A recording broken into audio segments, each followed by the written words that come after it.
Japan में police 4 लड़कों की तलाश कर रही थी और उन 4 लड़कों को पकड़े जाने के बाद पुलिस उनसे पूछताछ करती है, लेकिन वो लोग जो बता रहे थे वो उनके केस से मैच नहीं कर रहा था, क्योंकि वो लोग कोई और ही केस की रिप्लाई दे रहे थे। लेकिन जब पुलिस उनसे स्ट्रिक्टली पूछताछ करती है तब तो उन्हें ये पता चलता है कि वो 4 लड़कों ने उस लड़की को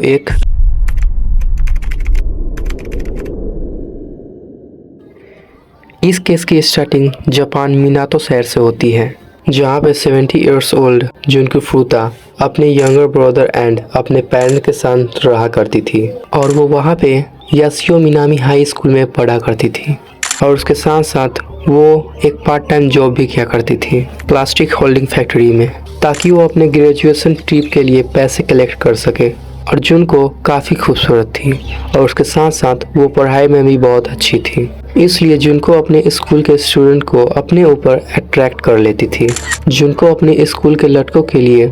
कोई ड्रीम गर्ल से कम नहीं थी और जुनको के ही स्कूल में 4 लड़कों का एक ग्रुप था जिन्होंने स्कूल ड्रॉप तो कर दिया था, बट वो कभी कभी स्कूल आया करते थे ताकि वो अदर्स स्टूडेंट को परेशान कर सके। एंड उन लड़कों का फ्रेंडशिप वहाँ के रहने वाले गैंगस्टर के साथ था और इसी वजह से वहाँ के स्टूडेंट्स और वहाँ के लोग उनसे डरा करते थे। और उस ग्रुप में 4 लड़के थे और उन सभी का नेम था हिरोशी मियानो जो कि 70 इयर्स ओल्ड था, जोगुरा जो कि 16 इयर्स ओल्ड था, शिंजी मिनाटो जो कि 70 इयर्स ओल्ड था और यासुशी वातानाबे।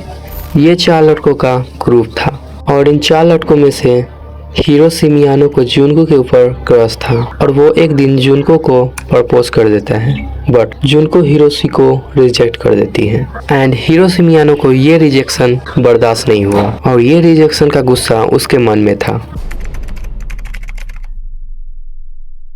25 नवंबर 1988 जुनको अपना पार्ट टाइम जॉब खत्म करके अपने साइकिल से अपने घर जा रही थी और उस रास्ते में वो 4 लड़के भी होते हैं और उन चारों लड़कों में से 2 लड़के ने जुनको को नोटिस कर लिया और वो रिवेंज लेने के लिए हिरोशी मियानो अपने फ्रेंड शिंजी मिनातो से कहता है कि तुम जाके उसके पीछे से धक्का मारो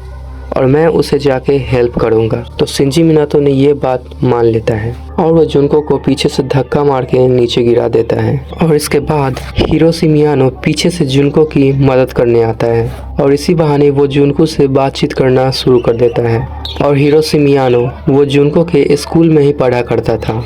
इस कारण जुनको हिरोशी से हेल्प ले लेती है और वो जुनको को घर छोड़ने के बहाने वो उसे एक अदाची के एक होटल में ले जाता है और वहाँ पे ले जाके वो जुनको को ब्लैकमेल करता है कि अगर वो यहाँ से भागने की कोशिश करेगी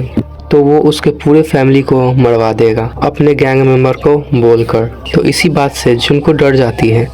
और हिरोशी मियानो की बात मानने लगती है और इसके बाद हिरोशी मियानो उसके साथ उस रात गलत काम करता है और इसके बाद हिरोशी मियानो का मन भर जाता है। तब वो अपने एक दोस्त को कॉल करता है और उसे घर पे बुलाता है ताकि वो भी ये सब कर सके और इसके बाद वो जुनको को ऐसे ही छोड़ने वाले थे,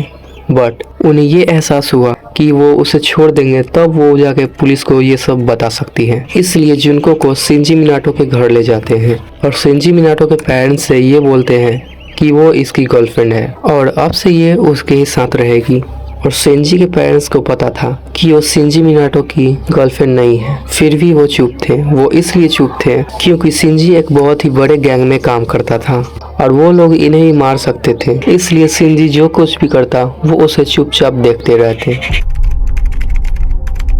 वो लोग ने जुनको को टॉर्चर किया था। डे के स्टार्टिंग में वो लोग जुनको को अपने फिजिकल एंड सेक्सुअल नीड के फुलफिल करने के लिए यूज किया करते थे और जब उन लोगों का मन भर जाता था तब वो अपने दूर के दोस्तों को भी बुला लेते थे ताकि वो भी ये सब कर सके। और जुनको को मिसिंग होने के बाद उसके पेरेंट्स ने 3 दिन बाद रिपोर्ट लिखवाई थी, बट कैसे न कैसे उन लड़कों को ये रिपोर्ट के बारे में पता चल जाता है। तब वो जुनको के पेरेंट्स को जुनको से कॉल लगवाकर बोलते हैं कि वो किसी लड़के के साथ भाग के आई है एंड वो उस लड़के के साथ खुश है और उसे ढूंढने की कोशिश न करे। एंड इसी वजह से जुनको के पेरेंट्स ने जो मिसिंग रिपोर्ट लिखवाई थी वो उसे वापस ले लेते हैं एंड पुलिस वाले भी इस केस में कुछ नहीं कर पाते हैं और वो लोग हर दिन जुनको के ऊपर न्यू टॉर्चर आइडिया सोचते थे और उस पर ट्राई भी किया करते थे। फॉर एग्जाम्पल उसे हमेशा नेकेड रखना एंड उसके जेनाइटल के अंदर ऑब्जेक्ट को इंजेक्ट करना, जैसे कि bulb, plastic bottles and iron rod and और भी बहुत चीज़ें। एंड जब जुनको की बॉडी को पोस्टमार्टम किया गया तो पुलिस वालों को ये पता चला कि जुनको के जेनाइटल में प्लास्टिक बोतल्स फंसे हुए मिले थे और ये आप सोच के ही पता लगा सकते हो कि उसके साथ कितना टॉर्चर किया जाता था। दिसंबर के मंथ में जुनको वहाँ से भागने की कोशिश करती है लेकिन उसे लड़के पकड़ लेते हैं और भागने की कोशिश करने पर वो लोग उसे पनिश भी किया करते थे। फॉर एग्जाम्पल एक हैवी डंबल को उसके नीच पे गिरा देना, ये इतना ब्रूटल है और इतना पेनफुल है कि आप सोच भी नहीं सकते हो। और ये लोग उसे इतना टॉर्चर करते थे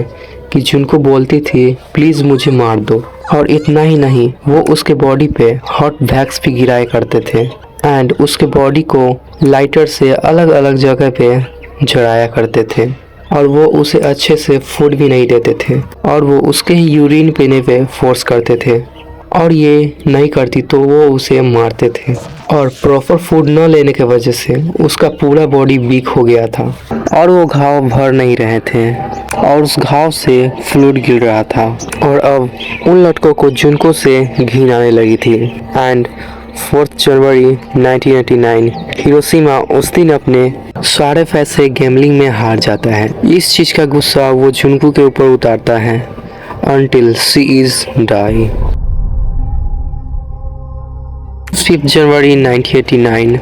मॉर्निंग के 10 बजे जुनको अपने लास्ट ब्रेथ लेती है और क्राइम पकड़ा न जाए तो वो लोग जुनको को एक गैलन में डाल देते हैं और उसे कंक्रीट से भर देते हैं और उसके नेक्स्ट नाइट रात के 8 बजे उस गैलन को वाकासु साइड एरिया में डंप कर दिया। और ये सब के बाद हिरोशी मियानो को 20 इयर्स की जेल की सज़ा हुई, जो ओगुरा को 10 इयर्स की सज़ा हुई, शिंजी मिनाटो को 9 इयर्स की सज़ा हुई एंड यासुशी वातानाबे को 7 ईयर की सज़ा सुनाई गई। और साथ साथ हिरोशी के पेरेंट्स को जुनको के पेरेंट्स को $800,000 पे करने पड़े। एंड इस तरह ये मोस्ट डिस्टर्बिंग केस बना। And thanks for watching and don't forget subscribe the channel. Okay, bye bye.